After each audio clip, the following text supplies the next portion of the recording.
Okay.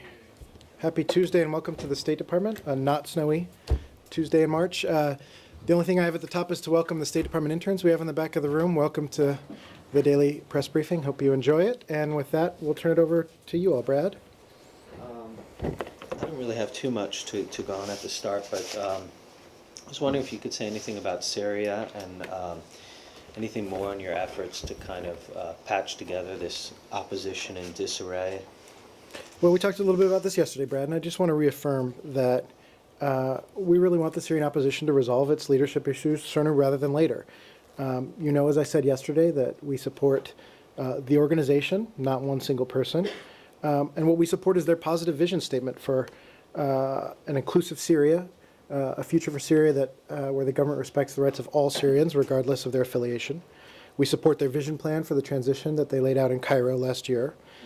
So while, you know, Mr. Khatib's status still remains unclear, I understand he's got a 6-month renewable term that would end at the end of May, but he's still heading the delegation at the Arab League, so his status seems unclear still. But Any progress or any indication that he's going to reconsider his resignation? you know, really refer you to him on that. But Have you reached out to him at all? we're still reaching out to him. We haven't been in touch with him yet. But one other thing I wanted to clarify from what Jill had asked about yesterday a little bit about who else are we in touch with, and I can give you a little bit more on the organization.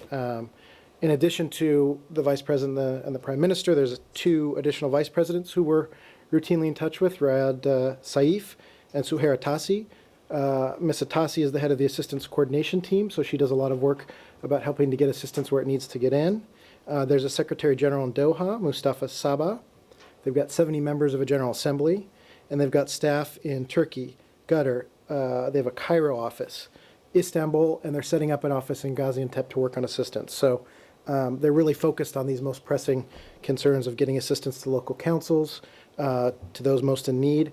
I'll note that Mr. Hitto, Prime Minister Hitto, was in Aleppo Sunday, working with the newly elected provincial council, addressing the needs in these liberated areas, working on basic services like water and electricity. So, Have you spoken to him at all, Mr. Hita? I believe we have been in touch with him, and he was there with the delegation sitting, you know, right behind Mr. Khatib. Right. I just want to follow up with Brad just said. I mean, you're saying that you touched upon this yesterday, but as the day drew on, it became quite apparent that the split within the opposition is not only a split within the opposition, but those who aid the opposition. Like you have Saudi Arabia and Jordan on one side, and then the United Arab, and Turkey and Qatar on the other side, and it's reflected. It's causing all the split and the tension within the opposition. Do you have a comment on Look, that's your characterization. We're there to our support. But that's what everybody says. Our support is to the Syrian people. We want them to be in the lead. There are a lot of countries assisting. We've worked hard to keep that assistance in a coherent fashion, which we've done through meetings in Rome and other international meetings to keep it flow. You know, keep assistance flowing in a rational and coherent way that really assists them, and we'll continue to do that. But you know, our support is to the Syrian people. They have the lead. These are their decisions, and we really respect them. Jill? Okay, I just want to follow up very quickly. I'm sorry, Jill. You know, you've invested a great deal in Mu'adh al-Khatib and nurturing him and so on. And now you seem to be actually dropping him off in favor of Hitto. Is that a proper characterization? No, that's not. I reject that characterization. We haven't supported one individual over another. We've had there's no American pick. These are Syrian picks. And these are people they've selected, and what we're supporting is the organization as a whole and their vision. He's been courageous, as I said yesterday. We appreciate his efforts. It's unclear if he's going to continue on, but the organization will, and that's, Saeed, what you just heard me outline in terms of the strength of the organization, some of the what they've built up in terms of their ability to implement and provide the vision of a future Syria so that those who are on the fence can change. Let's let Jill get a question. Is it correct that Mr. Al-Khatib asked Secretary Kerry that he wanted Patriot missiles to protect Syrians? I'm not sure if that came up in exactly that language. We saw what he said, you know, in his public address today. But, you know, this was a NATO decision to deploy Patriot batteries from the U.S., the Netherlands, and Germany explicitly to protect Turkey. So, you know, all the details on that are referred to NATO, but they were explicitly designed to protect Turkey, and that was their... Right, but that conversation with Secretary Kerry, can you confirm that he actually brought that up? I'd have to check on that. I'm not sure if that particular point came up. He said it, I'd have to check on it. But he's actually asking for a slightly different change of mission, which would be that Patriot missiles would protect the border for the Syrian opposition rebels of those villages that are there. Again, I'd have to check. I mean, we've heard some of this before in private. He's now publicly saying this, but again, that's what the NATO mission is. And can I ask you on another point he made, Yeah, go which ahead, was Joe. that, Mr. Khatib was met with thunderous applause at the Arab League today when he took up the seat of Yep. Syria. And he's also calling for the opposition to take over Syria's seat at the United Nations. Yep. Would that be something that the United States would support? I mean, we really refer you to the UN on that. It's really a UN decision, and there's complicated parliamentary procedures there involved in how seats are taken and from one government to another, and I really refer to the UN on that process. But I think in the Libyan instance, for example, the United States did go ahead and support it. I mean, presumably you would have, as a member and a key member of the United Nations, Right. you would have input into that decision. Jill, just to reiterate, we recognize the Syrian Opposition Coalition as the legitimate representative of the Syrian people, but in terms of recognition as a government, we're not there yet, and so there's a process that plays out here in terms of a legal analysis of how much territory they have and how much control of the governing institutions before those kind of decisions are made. So we're not there yet. So it's too soon, basically, to think about them holding the. I seat mean, of the again, we're UN. not at a point where we're doing a switch in legal recognition or something of that nature. But again, these are things that'll be looked at the UN. So what is being recognized as the legitimate representative if you can't actually take the seat at the United Nations? Is it just a rhetorical ploy to kind of say, It's not, we think Brad. you're good? No, I mean, it recognizes that these are people who represent the will of the Syrian people and not a government that is raining down scuds on the Yeah, but what's the women legal and children. effect of that? I mean, this is, again, as I mentioned, there's a legal process that goes into official government recognitions, but we think that they're the legitimate representative of the aspirations of the Syrian people, which is for an inclusive, democratic Syria that has a government that's not slaughtering its own people. Yeah, but what was the legal effect when you made that determination, that they are now the legal, what was it, legitimate representative of the Syrian people's aspiration? I mean, did that have any legal effect? Did that change policy by its mere declaration in any way? Well, Brad, I'm not a lawyer, and so my legal analysis would be weak in that regard. But what I will say is that, the effect really is you've seen what we did in Rome. You've seen the amount of assistance that we're ramping up to them. You've seen our amount of collaboration with them really increase. So we absolutely are upping the levels of our collaboration with them and our work with them. Go ahead. Just follow up this Patriot question. Whether the Al-Khatib raised this issue with Secretary Kerry, what is your stance? Would you support?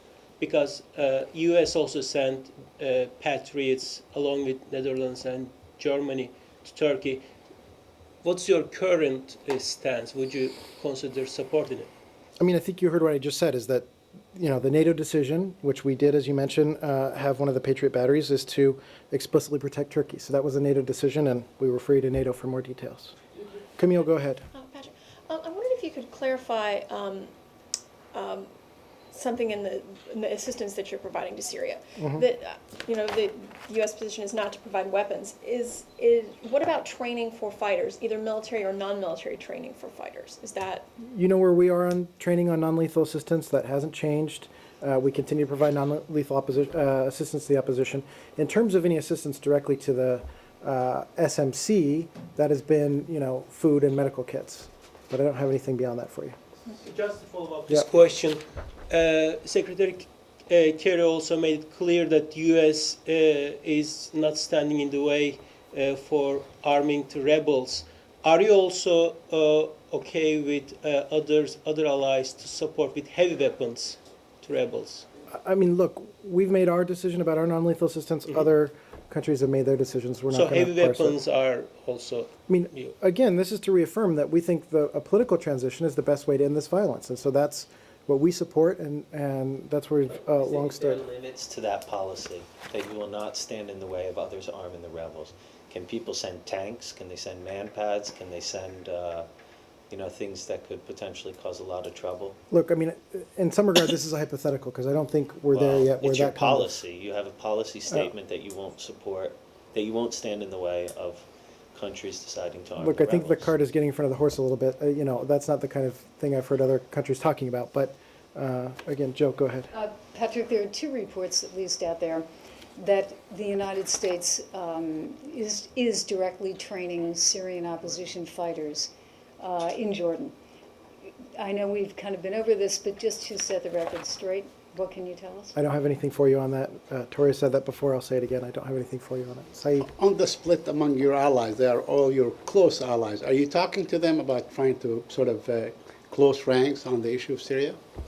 You know, Turkey and Qatar on the one side, Saudi Arabia and Jordan on the I other. mean, you're characterizing it that way. We're in I'm constant not coordination. characterizing. I mean, that's Yes, you are, Saeed. But the bottom line is we're in coordination with all of the interested parties who are trying to find a better day for the Syrian people. We're in close coordination with them. Let's do one more on Syria and then Just I think one we have quick, other topics. it looks like last 3 days they've been heavy fighting in Damascus. What's your reading of the situation in Damascus right now? We have seen increased fighting in the streets of Damascus, including close to some of the key government centers, and it's just further evidence that the regime's authority is eroding. Okay. North Korea. Go ahead. Joe. So obviously you've seen the reports that North Korea has put its military and strategic rocket units on a war footing, and specifically threatened to strike at the U.S. mainland, Hawaii and Guam. I mean, I've seen what your colleague over in the White House had to say about it. So specifically, does North Korea have the capability to strike the U.S. mainland or Hawaii and Guam? I mean, Joe, I think my language is going to be very similar, but just to reiterate, so you're all clear about what the U.S. position is, North Korea's bellicose rhetoric and threats follow a pattern designed to raise tensions and intimidate others. The DPRK will achieve nothing by threats or provocations, which only further isolate North Korea and undermine international efforts to ensure peace and stability in Northeast Asia. So we continue to urge the North Korean leadership to heed President Obama's call to choose the path of peace, come into compliance with its international obligations. But we've long said, Joe, that the U.S. is fully capable of defending itself and our allies against the DPRK attack, and we're firmly committed to the defense of the Republic of Korea and Japan. But my question was actually specifically whether America believes that the North Koreans could carry out this threat. Look, I wouldn't get into hypotheticals or intelligence from this podium, but we're fully capable of defending ourselves, and we're fully capable of defending our allies, South Korea and Japan. Joe. Joe. Subject. Yep. Amanda Knox, we Yeah. have that case. The Italy's highest criminal court has overturned their acquittal. And I'm interested in now what kind of role the State Department plays in this, and what role the Justice Department plays in this. Can you tell us? Well, I definitely couldn't talk about the Justice Department, but our understanding is that the written opinion has not been released yet, so it appears to be an ongoing legal matter in the Italian courts. So, we can't really comment beyond that and really have to refer you to Ms. Knox and her legal team regarding the next steps. Right, but let's say that it comes down to it. I mean, I know this is a hypothetical, but legally it could happen. There would be a new trial, and then if she were convicted, there could be a request for extradition. What governs this? Is it the extradition treaty between the United States and Italy? Well, Jill, we never talk about extradition from this podium in terms of individual cases, and I refer you to lawyers, her lawyers on any specific case. That's really, a hypothetical, as you said. In terms of what, exists between Italy and the U.S. as two countries are, if there are any treaties, I'd have to look into that. I'm not aware. So it doesn't sound like you can say much about this case. No, unfortunately, you've posed a number of hypotheticals which we can't get into. We really refer you to her legal team. But has the State Department been informed by the government, the Italian government, about any of this? I'm not aware that we've had any role at this point. We provided consular services when she was overseas, but I'm not aware of any role at this point. Well, more generally, has the United States extradited people to European courts for trial? I'd have to look into it. I'm happy to look into the issue of, EU to U.S., broadly speaking, what treaties are in place. I'm just not aware. Saeed. With Yep. Goyal's permission. Burma. You two are going to ask Burma together? Exactly. Okay. Are you following up on reports of entire Muslim neighborhood being torched by extremist Hindus, and are you doing anything about it? Well, thanks, Saeed, for the question. I don't think I ever expected a Burma question from you, but seeing that you two are together, we'll just go ahead. We do remain deeply concerned by reports of communal unrest in Bago. This is a town that's south of where we talked about before, Matila before, following earlier violence of loss of life and widespread property damage in and around central Burma. So we extend our deep condolences to those affected by this violence, including families of the victims. We urge authorities to restore order and maintain peace in a manner that respects human rights and due process of law, and to provide all necessary assistance to internally displaced persons. You know that we promote what we want is intercommunal and interfaith dialogue, tolerance, and mutual respect. We're encouraged by the actions of some religious leaders in that direction. And just to note, Ambassador Mitchell put out a statement from our embassy earlier today in Burma that we are announcing $100,000 in disaster assistance to the people affected by the violence. This includes hygiene kits, blankets, utensils, plastic sheeting, emergency water, and sanitation assistance to the displaced people. So we are providing assistance directly. I wonder if you could go a bit deeper into the subject. I mean, these riots have broken out and they've been going on for at least a week now. But there have been other instances of unrest since Burma started opening up more to the outside world. And I wonder if this is a symptom of the fact that they may have started opening up, but they actually don't have in place yet the correct kind of procedures for dealing with this kind of civil unrest. I mean, is the global community moving too fast with pouring in aid and outside influences, and should they step back and just let them get in place other procedures first? Well, again, I mean, just broadly speaking, you know where we are with Burma. This has been an example of a country that's been willing to make bold steps for change. We've matched that with reciprocal steps from the U.S., but we've always been clear that there's a certain fragility and that we need to be very vigilant. And some of these issues in terms of establishing rule of law, freedom of the press, there are some changes that are happening. And so we're going to be closely monitoring those and sharing our views with Burmese authorities about the best way to establish rule of law and order and deal with some of these ethnic tensions. So we're very concerned about the ethnic tensions. It's something that we're going to continue to raise consistently. Have they actually asked you for any help with this in this case? I'm not aware that, I imagine that we discussed this $100,000 with them before, but I'm not sure exactly what the discussion was on the ground. But I'd be happy to check with our embassy overnight and see if they have any information about how we came to decide on this particular package of assistance. Follow quickly. Sure, go ahead, Goyal. United Nations Special Representative or Special Envoy went to Burma and he investigated, and he has released a report on Burma. And what he's saying is that it will be too late for the UN and the international community unless dramatically steps are being taken now, because there is so much tension between the two communities, Buddhists and Muslims in Burma.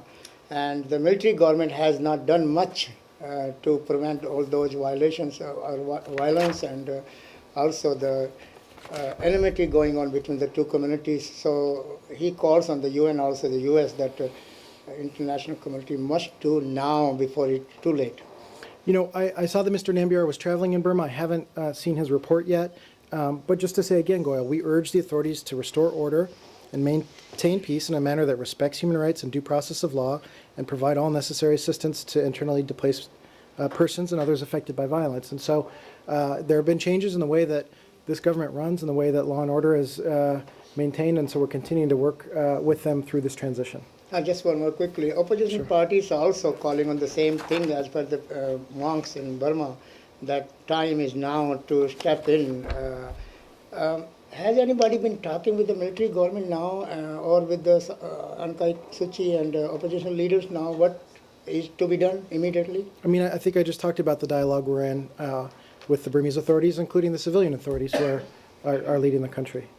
Okay. Palestinian and Israeli peace process. Okay, Saeed, we Yes, missed you yesterday, so we thought you might come today and ask. It was quite a busy weekend. Could you update us on the status in the aftermath of the shuttle diplomacy over the past few days? Where do we stand now? Well, as you know, Saeed, Secretary Kerry had useful follow-up discussions in the region. These discussions were the natural next steps to President Obama's meetings. And I think you saw his press conference in Baghdad, where he said he described them as open, candid, and a good beginning. So, we'll continue to listen and assess to determine how we can best get working quickly on these issues. But I really don't have a further characterization beyond what the Secretary already said. Okay, with Envoy David Hale moving on, is there a replacement in the offing? Are we? I don't have any personnel decisions for you. Okay, and lastly, it has been rumored that you guys favor that Israeli Justice Minister, Tzipi Livni, would take over the negotiation portfolio, where would she have to spend, I guess, a great deal of time in Washington. Is that something that you would favor? I mean, I don't think that would be an internal Israeli decision about who's going to negotiate on their behalf.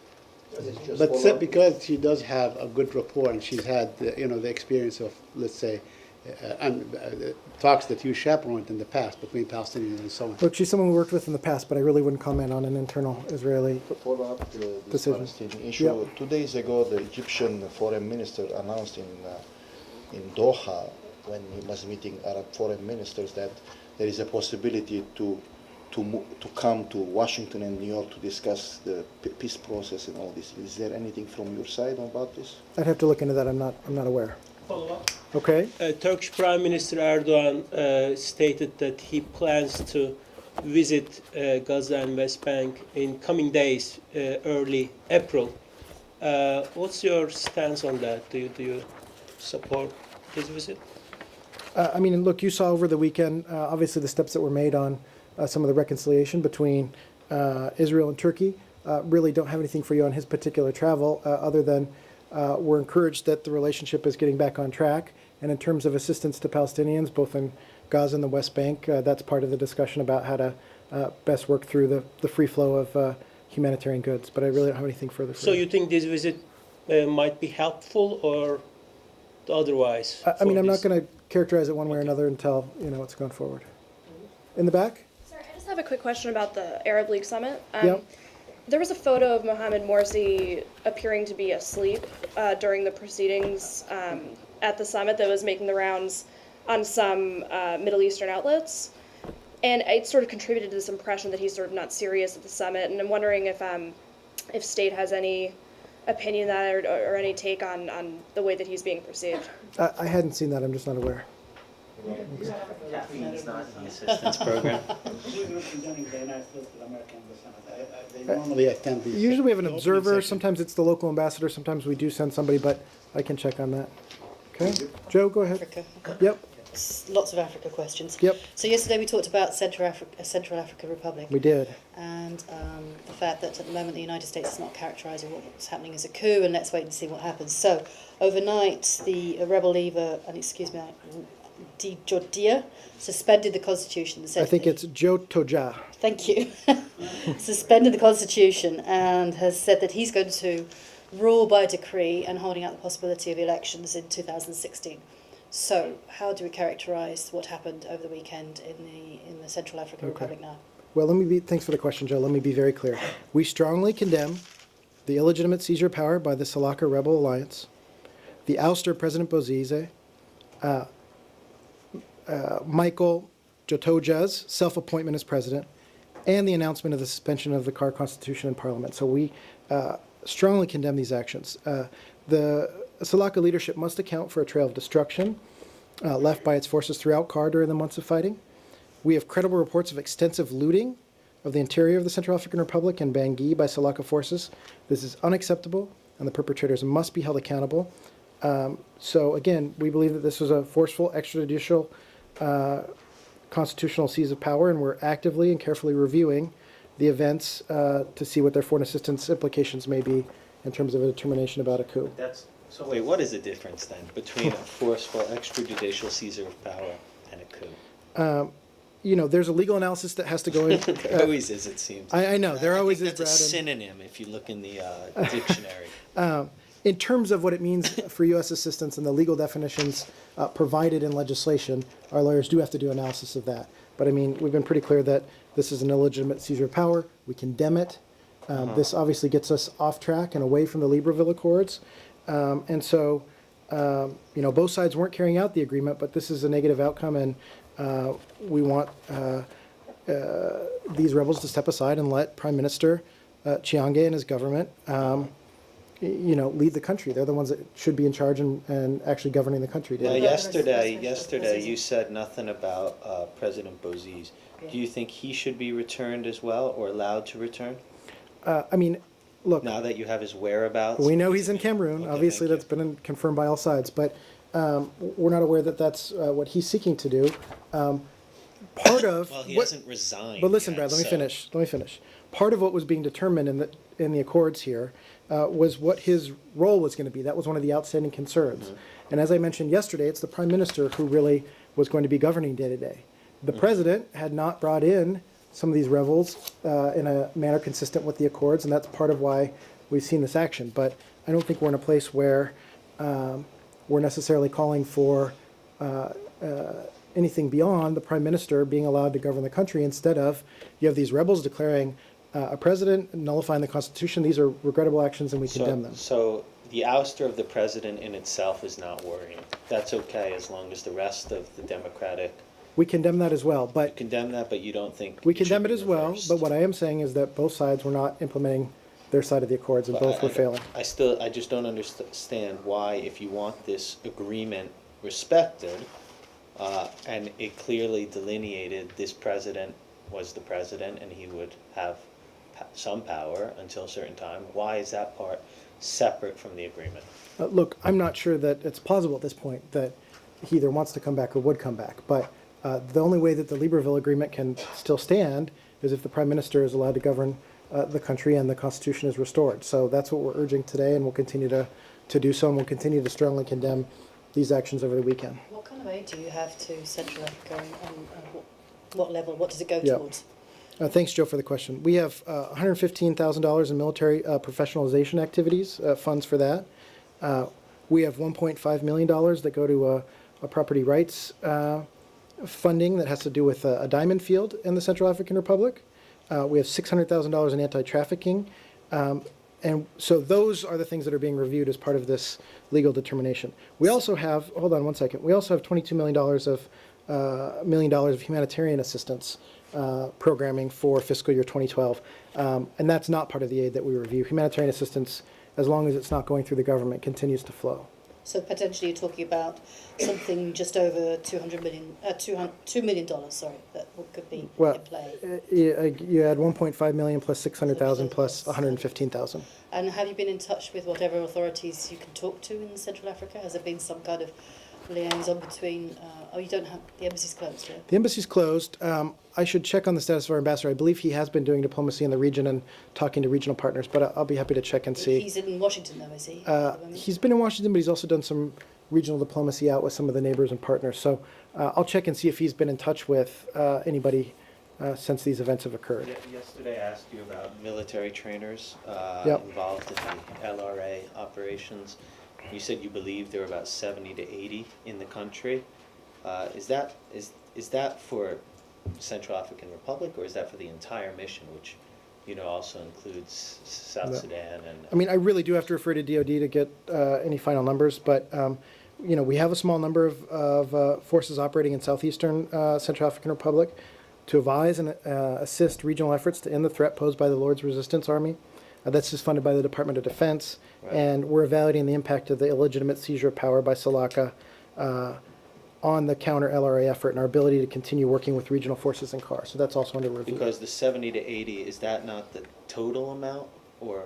I really am not You sure. don't know. I'd have to refer to DoD. And so when you say you're examining how this would affect their mission, they had an agreement with the previous government Right. that no longer exists, so they're not really legally sanctioned as such to be in the country, right? Brad, again, events are unfolding, but we hope that they'll continue to fulfill their commitments to work with Uganda and other governments in the region as part of this regional task force. But again, events are still unfolding. How detrimental would that be to the anti-LRA efforts if they couldn't actually pursue LRA inside Central African Republic? I'm not sure that I can give a strategic analysis of the difference between Would that be a who's in separate- Uganda and who's in Central African Republic and the neighboring countries there. So I'm not sure I can give But that if you sort have of forces analysis. there, they obviously have been a presence there. They've been a presence. I'm just not sure what the impact will be. Okay, let's take a couple more. Egypt, go ahead.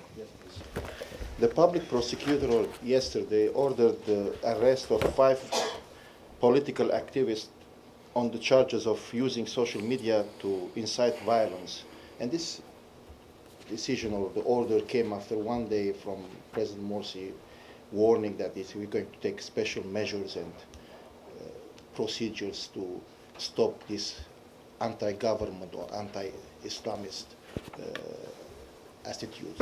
What do you have anything to say about this? Well, we are following closely reports that arrest warrants were issued for Egyptian political activists. We do not know the specifics of the charges or the evidence against them.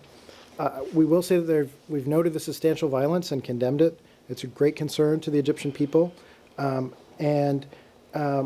You know, what we've said more broadly speaking about not only the protesters we've had, but also the response from the security forces is that we believe that you know, all protesters have a right, all political actors have a right to make their voice heard in Egypt and to do so freely, but they also have to do so in a way that's nonviolent. And in terms of when there is violence, we urge the government to thoroughly, incredibly, and independently investigate all claims of violence and to bring perpetrators to justice in a way consistent with international standards for the rule of law. So we have some concerns on both sides. We want to make sure that people can express themselves, but that they do so peacefully. And if they're not doing so peacefully, that the government responds in a way that corresponds to the rule of law. Can I follow up? I mean, regarding these generalities, which is like the last 2 weeks we are hearing it. Beside that, is this a lack of information that is coming from Cairo, or what is this? How you explain it, or I'm wrong in my characterization? Well, I think you're trying to ask me about very specific cases that have happened overnight. There's been reports overnight of these arrest warrants, and so the expectation here in a couple of hours that we're going to have a full reporting on it, I don't think is realistic. But our position, our point here has been to make broad expressions of where we think this should go. I'm not sure we can comment on every single case one way or another, but we're following the situation very closely. Our post, Embassy Cairo, is following the situation very closely, and so we'll continue to make our concerns known directly to the government of Egypt when we have them, and we'll continue to make our concerns very public to the protesters as well when they're not peaceful. I'm trying to, in order not to see that I'm trying to get an answer for every event, because that's not the case. But as we know, in the case of politics like crime, what is called the broken windows. When you leave the broken windows, other windows will be broken, all the other doors will be broken too. That's why I'm raising this issue. Regarding yesterday, I raised the issue of the press and media. Do you have any answer for that? Well, my understanding is that there have been demonstrators who have been sporadically and illegally blocking entry to the media city in Cairo, including over the past few days. Our understanding is that public authorities have not intervened effectively to ensure free access for journalists and guests, and to our knowledge, there have not been any arrests made, despite incidents of violence there. So that's one of our concerns, and it's something we're raising with the government as well, in addition to more information about these arrest warrants. Sorry, can I just ask you a follow-up? Yep. You talked about concerns on both sides. His question was particularly about, you know, a group of prominent bloggers and the like. Yeah. They haven't been, as far as I know, directly engaged in violence. Right. Sorry. Thanks for letting me. You're talking about general principles of peaceful protest? Or? Right. Thanks for letting me clarify. First of all, on this case of the bloggers and the activists who have been arrested, we've seen the reports. We're seeking more information. We don't have the specifics yet. Once we get some more information, we can have a position. But then I was broadly pivoting to, not related to these particular individuals, but more broadly speaking, we do have concerns about the substantial violence that continues and about people not expressing themselves freely. That's wholly and apart from these individuals who were still seeking more information about it. I just don't know. But for a government to arrest bloggers and activists, you would agree that they have to have serious evidence of wrongdoing by these individuals. It can't just be that they express opinions that are contrary to the government. Which is why I think you heard me say so clearly yesterday that we support the freedom of expression, the freedom of journalists to do their jobs freely. I made that very clear yesterday. That's absolutely vital and important to us, and you know that's the kind of thing we raise directly with the government if we have a specific evidence or concerns about a specific case. But so when you get more evidence about or more details about what they're doing here, we should expect you to respond appropriately if these are Trump. We need to get more information, but you know, absolutely anything to squelch the freedom of expression would be a deep concern for the United States. Can I go to Rwanda? Rwanda? Yeah, Okay. On last week's drama about the DR Congo rebel leader Bosco Ntaganda. Sorry for the African names. He appeared in The Hague today in court for the first time, and I think some of his version of what happened is somewhat different to, or slightly different from what we heard from the podium last week. Specifically, can you say whether he had in fact come into the embassy to ask for asylum in exchange for giving information about what happened about the M23, rather than he came into the embassy and asked to be surrendered and transferred to the ICC. Tory spoke to this last week, and I'll just repeat it, which is that he consistently expressed his desire to be transferred to The Hague, and we facilitated that. But I don't so there have was it. no demand for asylum. on Not his that I'm part. aware of, and Tory was very clear about it last week. And he was definitely a walk-in. He wasn't brought to the embassy by somebody else. Our understanding is he just walked in and showed up, and we didn't have prior notice. Okay, Afghanistan? a couple more. Afghanistan? Actually, I have two questions on the region. First, Afghanistan. Secretary's surprise visit. My question is that I have seen the statements and all that. I understand that Secretary did understood that what President Karzai was saying, and he accepted his apology and all those things.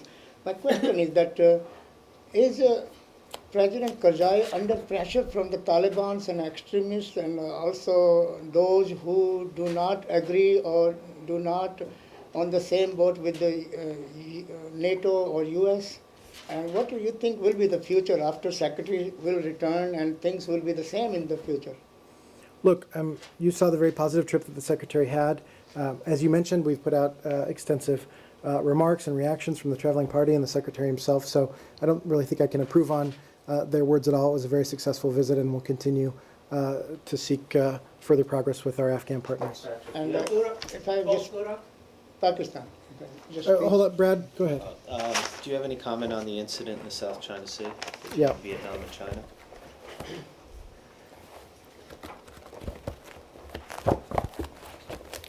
So the United States is concerned by reports of an incident between a Chinese vessel and a Vietnamese fishing boat that resulted in the Vietnamese boat catching fire.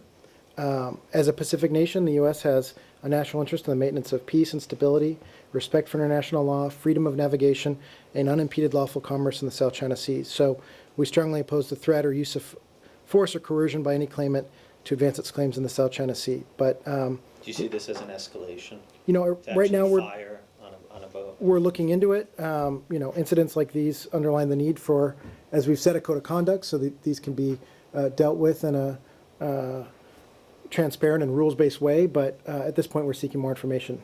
From whom? From both sides? We're interested in more information from both sides. Did you have any contact with Chinese government about this issue?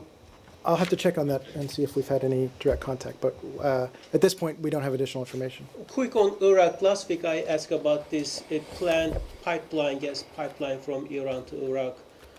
First of all, what's your stance? And second, if Secretary Kerry raised this issue while he was meeting with Prime Minister Maliki? Well, I can't give a specific readout of each of the Secretary's meetings, which we do with the traveling party, but suffice it to say that this is an issue that routinely comes up with our Iraqi counterparts. I'll restate our position. This is a long-standing position on petroleum trade from Iraq. It's consistent and remains unchanged. The U.S. supports a constitutional solution to disputes over the management of Iraq's hydrocarbon resources, and so we do not support oil exports, whether or not such trade is in barter, from many parts of Iraq without the appropriate approval of the federal Iraqi government. So we continue to urge the Iraqi government and the Kurdistan Regional Government to reach agreement on hydrocarbons legislation in order to enhance Iraq's investment climate. Let me finish. And the prospect of greater prosperity for all Iraqis. My specific question is to the pipeline that planned between Iran to Iraq, exporting from Iran to Iraq, and the third leg is planned to Syria, but for now it is Iran to Iraq. What's this? I thought you were talking about relationship between Kurdistan. Kurdistan. No. I'll have to check into it. Okay. Maliki. Okay. Are you disappointed that Maliki rejected the Secretary's appeal to stop or inspect overflights to Syria from Iran? Just to say, and you saw the Secretary's very public comments on it, that we continue to urge the Iraqi government to take every responsible measure to ensure its territory and airspace are not used to funnel foreign fighters, weapons, material to the Assad regime. So the Secretary raised it, and I'll reject your characterization that the Iraqis are looking at it, and Multiple secretaries have raised it now, correct? we're going to continue to raise it. And as the Secretary said, he pledged to seek what more we can do in terms of working with our Iraqi counterparts on this. One more question. Pakistan. Thank you. Okay. Pakistan now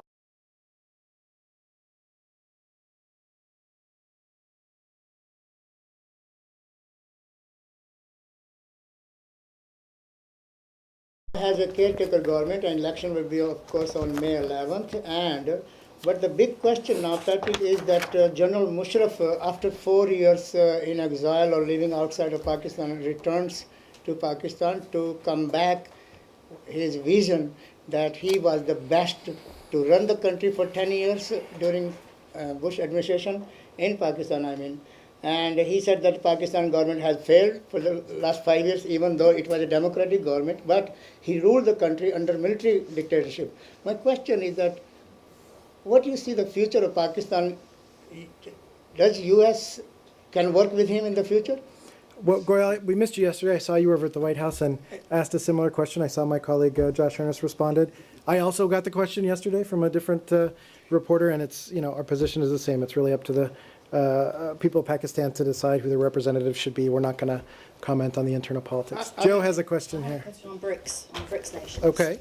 So the Chinese President Xi Jinping was in South Africa today, and the BRICS nations are setting up a development bank which would have its own funds for infrastructure financing around the world, which would kind of seem to suggest it might challenge the role of the World Bank, in which obviously the United States has quite a key role. I wondered if you felt this would be helpful or hindering or would hinder projects around the world, and what would be the U.S. reaction to it? We just saw the news reports overnight. I think it's something we're going to have to look at. Our support obviously to the World Bank and other multilateral development institutions, but this is something we're going to have to take a look at. But if there's more money washing around, would that not be a good thing? Because more people could then draw on it. Look, again, it's something they've just announced in the past couple of hours that they're looking at. I'm not sure what their planning stage is on this or what exactly they're looking at, but we'll endeavor to get you some more information once we've had a chance to look at it. Did you ever get an answer just to my question yesterday about U.S. aid to Honduras?